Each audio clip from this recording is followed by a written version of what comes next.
We are in Mzuzu, a town in the north of Malawi, and it's the rainy season. James, the marijuana trafficker who is among the growing number of traffickers smuggling marijuana across this route, lets on that the rain may make it difficult for us to meet his contact and go into the hills of Karonga where he sources his marijuana, but we push on. We hired a taxi and pick up James' contact, a man introduced to us only as Bright, and immediately strike up a conversation. What's the best kind of soil that it grows in? It's like if it goes with loamy soils with a little sandy. As we go along, we notice the thick man-made forests everywhere, an initiative of Malawi's first president, Kamuzu Banda, taken up in earnest by Malawians. And from what I'm told, this was a boost by default to marijuana farmers who are now better able to hide their crop.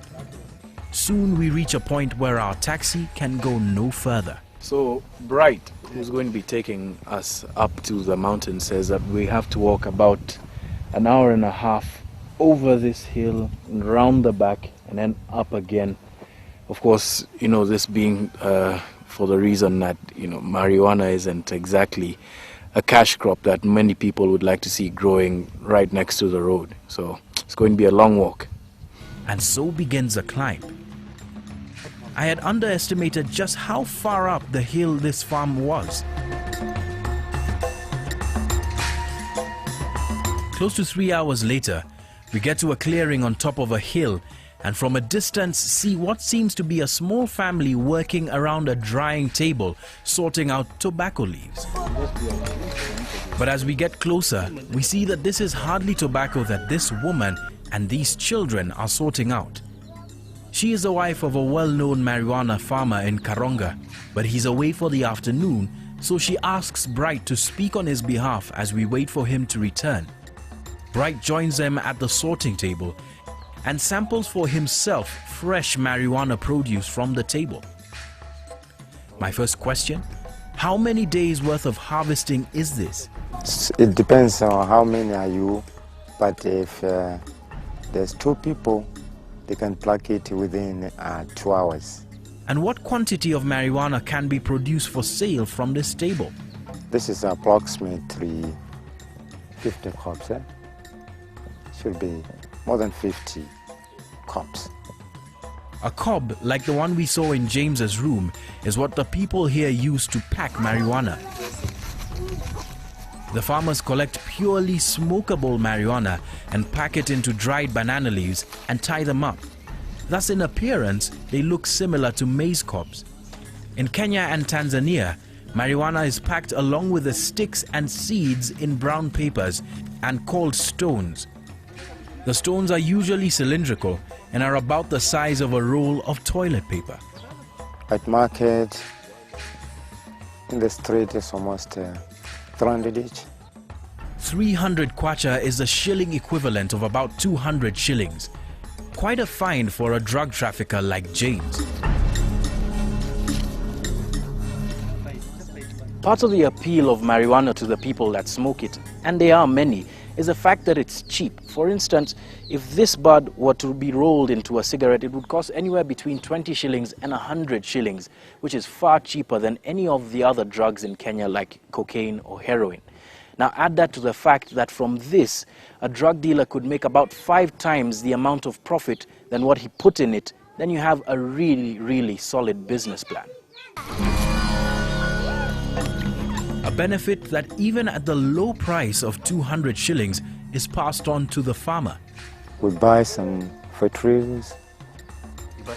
Fertilizer with some of the monies we used to pay school fees, you see, buy some necessities, and we even keep a little cash for some in case we might need some. Bright himself was raised off of the proceeds of marijuana, and despite it being illegal, it's something we don't harm no one. It's a tradition thing. So almost everyone here is growing. So it's very difficult for someone to go out there saying, you know, someone is growing this and that. Because everyone knows that, you know, we're eating from this stuff and we have to keep it secret. On the farm, something that struck me was how oblivious the women and the children here were to the fact that they were participating in a crime. To them, marijuana is an ordinary cash crop and they are simply farmers. They play a vital role in all these stages, like farming, the farm as well, the plant as well, and they're good at grading. Evening begins to set in, and as the day's produce is being put away, we're asked to stay for dinner as a man of the house and a few men from neighboring farms come home. As we sit round the fire, they partake of some marijuana and cigarettes as they tell us about their farms and their lives. These aren't the sort of men that many would expect, in reggae terms, ganja farmers to look like. Theirs is the simple countryside life lived by millions across Africa. And as they put it, they're all just trying to survive. The following morning we're up early and are led to where the owner of the farm is.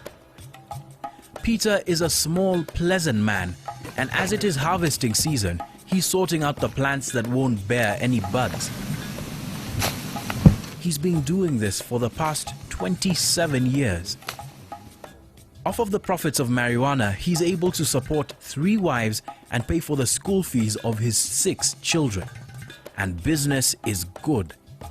Koma kuti timaisesa nditu kugulisa mfano mozi uja 500 600 yeah. Koma kuti ka profit kutoka kwa mwezi timapeza mwina 30,000. On the slopes of these hills, I'm able to see fully grown marijuana plants about a month away from harvest, and plants in the nursery. In total, an estimated 2,000 stems are growing in this area alone. And he has more pieces of land where he grows marijuana. Ndino ndawuzina timapita kwa singanga kauza singanga mukati sirikire dimba la kwatu kuti akubaji azikumana mwina ndizokoma kufika kuno dimba usaliona. When we get back to Peter's home, we find his wives and children packing some marijuana for James to carry, as well as for Bright to sell locally.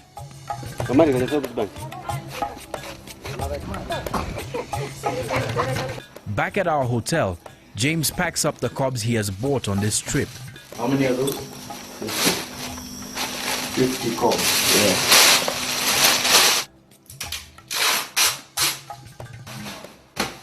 You know? Yeah, man. He's afraid that because our cameras will be trained on him in public, it could arouse suspicion about his cargo. This, he says, will be sold in Kenya in less than a week. There are 3 reasons for this: price, quality, and quantity. In terms of price, even if James sold each marijuana cigarette for 100 shillings, it would still be the cheapest drug in town. Cocaine is the most expensive, with a street value of 1,500 to 2,000 shillings per gram. One small packet of heroin goes for between 100 and 200 shillings. A pill of ecstasy on the street costs between 300 and 500 shillings, and marijuana costs anywhere between 20 shillings and 100 shillings. And as for quality and quantity, whereas James can't quite get as much marijuana onto the streets as he'd like, the growing demand for strong marijuana makes his a premier product. On the way back, he makes little effort to hide the red bag that he's put the marijuana in, putting the bag on the bus in plain sight of everyone. Oh, look at one day. Bombo. The demand that James supplies while growing isn't where the mass market for marijuana is.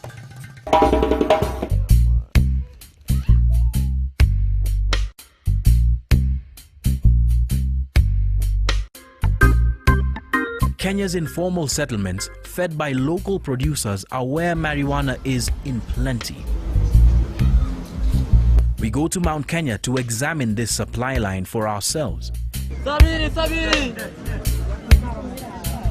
and examine other factors that make marijuana the international and local iconic drug that it is.